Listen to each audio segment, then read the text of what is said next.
Donc on continue Masechet Brachot Daf Gimel Amud Bet Ve'amar Rabbi Zrika Amar Rabbi Ami Amar Rabbi Yoshua ben Levi.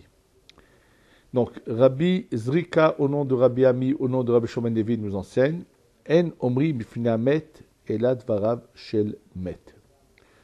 Lorsqu'il y a quelqu'un qui est malheureusement parti de ce monde est mort et il est encore dans la pièce de laquelle où il est on l'a mis dans un endroit et puis voilà qu'il va être emmené pour être enterré. Et là il y a une halakha qui est malheureusement pas très connue, qu'il faut faire attention que ce n'est pas un endroit où on peut parler du tout. Alors c'est marqué qu'on ne peut dire devant le mort que les paroles du mort.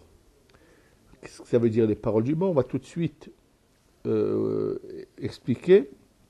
Mais la Gemara continue. Amar Rabbi Abba bar Kahana. Et là on va avoir deux opinions. Une première qui dit Lo Amran ela bedivret Torah, c'est uniquement en ce qui concerne les divrei Torah, c'est-à-dire que quoi?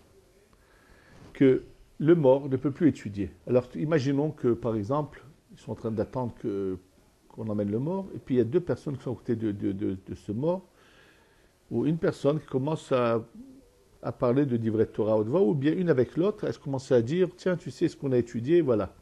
Et ça, même que c'est une mise à d'apprendre la Torah, mais puisque le mort, lui, ne peut plus étudier la Torah, alors on n'a pas le droit de dire devant lui les paroles de Torah.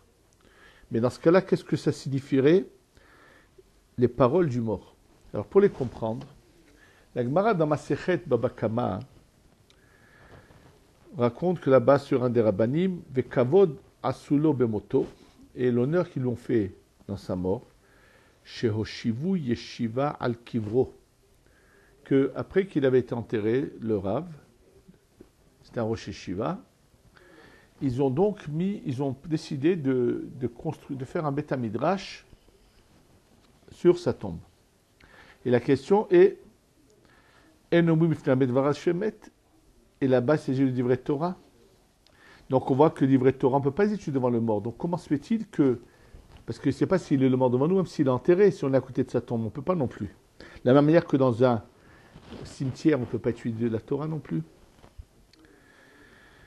Alors il répond, il dit Anemile bechacham sheito leshiva bechayav umechavnim achav bnei yeshivato lechabedu leshev lefanav keder sheyojmin lefanav bechayav lomar shmuot mipi vedivrei Torah shelamdu menu. Là, il s'agit en fait de quelqu'un qui a enseigné la Torah. Alors ses élèves ont dit nous, ça reste notre Rav. Même s'il n'est plus de ce monde, ça reste notre Rav. Et donc, ils mettent une yeshiva pour, finalement, ils vont étudier la Torah qu'il leur a enseignée. Donc, c'est Dvarav Shelmet, les paroles du mort. Ça veut dire, comme j'ai entendu que ça a été le cas, que lorsque Rableb Gorevitz, le Rosh Shiva de Getset, Zechrono Lebracha, que j'ai eu l'occasion de connaître puisque j'ai étudié là-bas, et lorsque après, il y a quelques années, il est parti de ce monde, on m'a raconté que son fils, Rabbi Avraham Gorevitz, que j'ai eu le Rosh Yeshiva, lorsqu'ils ont emmené le corps au Beth Midrash de la Yeshiva, à Semi, avait eu le courage et la force de faire un shiur, de dire tout un cours de Torah, mais qui faisait partie des paroles que son père, des chidushim, des merveilles que son père avait sorties de sa bouche. Et il avait cité cette phrase En omrim bifnei hamet elad dvarav shel met, qu'on dit devant le mort que les paroles du mort. Donc, ça c'est dans les divrei Torah. Aval mile de alma litlanba. Mais si par exemple, il y a des gens, donc le mort est là, et puis il y en a un qui a envie de dire alors tu sais, demain on a rendez-vous pour faire ça ou ça, d'autres des paroles qui ne sont pas de Torah, on peut parler devant le mort. Mais il y en a qui pensent que non. C'est ce qu'on a dit ça. C'est même des divrei Torah, tu ne dois pas les dire, seulement c'est les divrei Torah du Met. Mais, milé de alma. Mais kol sheken, mais à plus forte raison de parler de choses futiles. Les choses futiles, on ne peut pas dire les paroles du mort, ça n'a pas de sens. Les paroles du mort, il s'agit qu'on parle de Torah seulement. En tous les cas, il faut comprendre une chose. Dans ce cas-là, c'est pas parce qu'il ne peut pas étudier la Torah, mais c'est par honneur.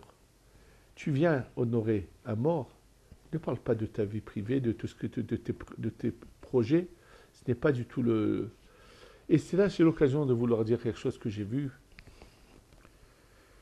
que même pendant les 7 jours de deuil, quand on va rendre visite aux endeuillés, alors il faut d'abord savoir que eux, étant donné qu'ils n'ont pas le droit d'étudier, on peut parler que de choses qui vont renforcer tout le monde dans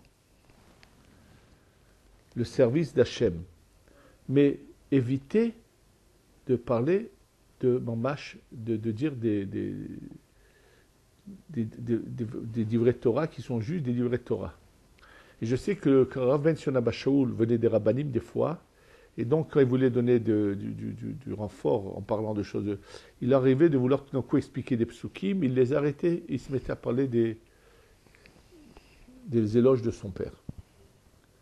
Mais une chose est certaine, qu'on n'a pas le droit non plus de leur faire oublier leur deuil, et donc ne pas venir et commencer à parler de toutes sortes de sujets, comme ça m'est arrivé de voir. Ce qui m'a beaucoup choqué, c'est que les gens s'oublient qu'ils sont dans une maison où on vient pour consoler des endeuillés, mais qu'on n'a pas le droit de parler de toutes sortes de sujets. En tous les cas, c'est ce qui ressort de cette Mara-là. Continuons. Ve David, Bepalga de l'Elia Avakae. On avait nous dire que David Améler se levait au milieu de la nuit. Herma a dit, et David, c'est au milieu de la nuit qu'il se levait. Mais Urta Avakae, bien avant le milieu de la nuit, depuis le début de la nuit. Dirtiv, comme il est dit dans le Passouk, Kidamti Baneshef Vashavea. J'ai devancé